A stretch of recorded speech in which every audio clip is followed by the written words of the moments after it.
Hi, my name is Ji-Hun Jung. I'm going to start third lecture of deep learning on healthcare. Firstly, I want to recap the last lecture shortly. Typical deep learning usages on healthcare are followings. Most popular application is medical image diagnosis. Since the CNN convolutional neural networks have very good power to detect the problematic imaging features from various imaging modalities, it is the most popular applications in healthcare deep learning. Secondly, diagnosis, prediction, and disease progression modeling. This is very important applications. In this case, we usually use recurrent neural networks, but it can be combined with other neural networks, other neural network architectures.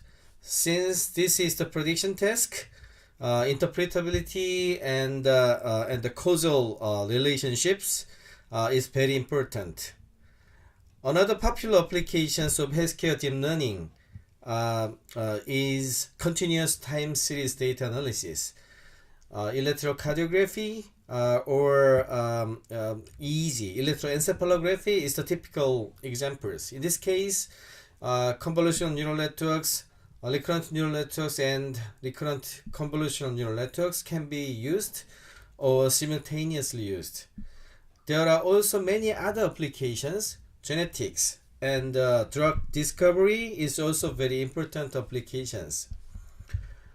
Actually, DeepChem is useful to predict chemical molecular structure for new drug development. Another potential use for health management will be data from smartwatch or wearables. This is not directly linked with medical diagnosis, but it will be very important if we can combine lifestyle with auxiliary diagnostic clues and the managing personal health as a wellness applications. Okay, we take an overview of possible applications and advantages of deep learning on healthcare, but there are a lot of methods also exist. Always too much is as bad as too little. So that always keep balance between innovative experiment and the prudent evaluation. This is very important. IBM Watson is typical example. Actually, Watson is not deep learning solutions. It is more like QA, question and answer machine, with tons of medical literatures and knowledge base from Memorial Sloan Kettering Cancer Center. Anyway, it generated tons of news about AI application in medicine. When IBM Watson was deployed to several hospitals in United States and other countries like Korea, there are many news articles and feature reports says Watson will disrupt and transform medicine in near future. I believe IBM Watson is quite useful for the doctors to think out diagnosis of many patients. Here is typical examples. So far, so good. But the problem was that their media coverages and advertising strategy was too aggressive and exaggerated. Too much is worse than too little. When I defend the startup unit, I actually cover more thorough story of this amazing startup in next lecture. But I am an advisor and investor of this deep learning healthcare company. When I defend for this company from the big investors, when we are on the Series A funding, they always had a question. What can this company do? When IBM Watson is adopted in the hospital, can you compete with it? I replied, this is very ridiculous questions. Medicine is not that simple. They are saying like a panacea, but always the legend of panacea is exaggerated and usually that drug is not effective to nothing. Some hospitals adopt Watson as a marketing tool. They advertised we adopt Watson and the AI will diagnose your disease. And it was quite effective. But recently, huge backlash came like this. Cory Doctorow, he is a Boeing founder, says Watson for oncology isn't an AI that fights cancer. It's an unproven mechanical Turk that represents the guesses of a small group of doctors. Actually, I think it is quite harsh critic, but it is quite true. And this is the news from CNBC. Recently, there are a lot of negative news of Watson. I think Watson has quite clear advantages and good usages. The problem was that their media strategy was not good. Medicine is not like consumer product. We need to move more prudent to say something. This is very important lesson. This is another considerations for the AI applications in medicine. Actually, this news article in Pulse is for digital healthcare startups, not for AI. But I think the lesson is similar. In Forbes 2016 article by Dave Chase, he said 98% of digital healthcare startups are zombies. Why? There are almost no doctors to support their solutions. There are two typical scenarios. The most common failure scenario is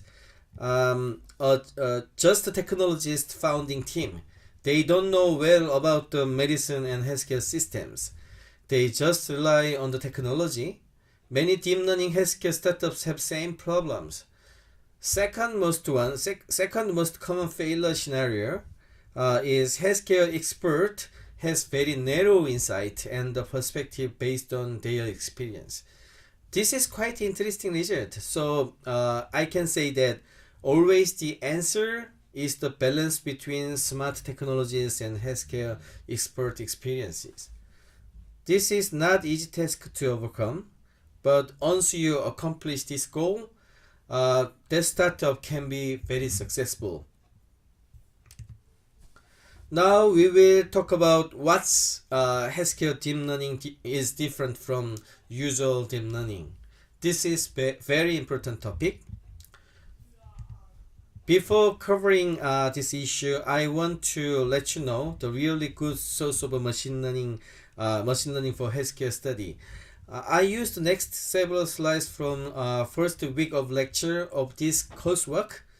MIT Professor David Sontag started this coursework from 2017. This is amazing coursework.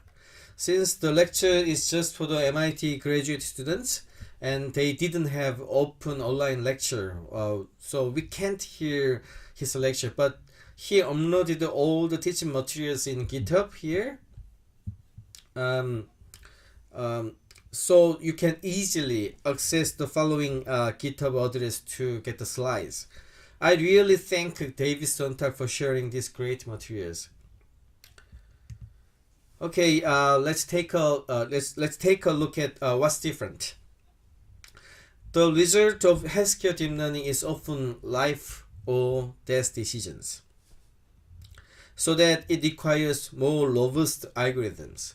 And when we deploy the machine learning solutions, they very careful checks and balances are needed. We need to think about fairness and accountability too. So maybe other consumer deep learning solution also need these requirements, but not like healthcare deep learning. Another difference is that many questions are about unsupervised learning.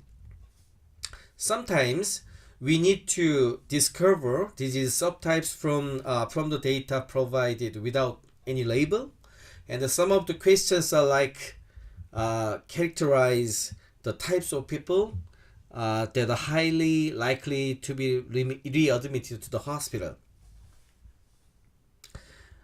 In this case, deep learning is visualization tools, and the interpretability will be very important. Another great difference is that many of the healthcare deep learning questions are related with causality. In medicine, many doctors want to know what is the case and what is the cause, and is this the simple correlation or cause and effect relationship? This is not simple question. So that just using supervised machine learning naively is not enough. Also, there are quite big difference in data nature. There are usually very little labeled data. As you now, recent breakthroughs of deep learning are dependent on lots of labeled data. But in healthcare deep learning, many data has no labels. Some have. Therefore, semi-supervised or weakly supervised learning algorithm is very important. Number of samples is also a big problem. There are tons of different diseases, and many diseases are very rare. In this rare disease, we will not have enough data. It makes many problems. Sometimes we can learn as much as possible from other data, such as healthy patient. But if the differences of the amount is big, it makes wrong decisions, so that we need to create adequate model very carefully. Also, there are a lot of missing data, and many time series data has various intervals. Also, some healthcare data has censored label, so that we need to consider all these kind of data problems. Data manipulation is also very different. It is very hard to de-identify data, so that usually we need to get data sharing agreements and notify what we will do to patient. After that, we need to get consent. This is called informed consent. This is very important concept and approach. Finally, deploying solution are also difficult. Usual commercial electronic health record software is very difficult to modify, and we need their collaboration, which is sometimes impossible. Many data is open in silos. So we do know that interoperability is very important, but still every hospital has just their own data. Also, we need to be very carefully test and iteration to improve the solutions. Okay, we covered basic knowledge of the healthcare deep learning so far.